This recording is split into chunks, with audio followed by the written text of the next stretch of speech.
A man wakes up to find himself in a land of tiny people, tightly tied up all over his body, even his size 45 canvas shoes locked in place. Paul let out a loud yell, uprooting the entire wooden village. In disbelief, he stomped in place, hoping this bizarre dream would end soon. Suddenly, the general rode in on horseback, launching a stealth attack on Paul's foot with a spear. Meanwhile, a few soldiers on the other side threw hooks to latch onto Paul's waistband and started pulling hard. Losing balance, Paul fell to the ground with a thud and passed out. When he woke up again, he was slowly being moved forward like a piece of pork on a chopping board. Inside the castle, a crowd of onlookers gathered to gawk at this giant, even shocking the well-informed main hall lord.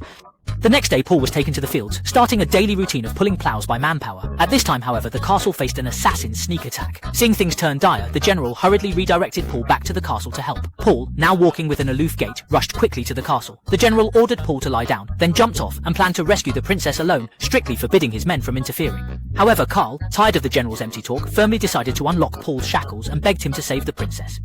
At this critical moment, Paul was the first to arrive, casually grabbing two assassins and tossing them effortlessly into a pond. The princess was gently held in his hand and rescued with ease. By the time the gallant general arrived, the battle had already ended. The princess expressed immense gratitude to Paul for saving her life. However, the king was still trapped in flames, so Paul rushed to help without hesitation. He intended to rescue the king with his hands, but flames scorched his fingers. As everyone panicked and didn't know what to do, Karl cleverly reminded Paul about the need for water to fight the fire.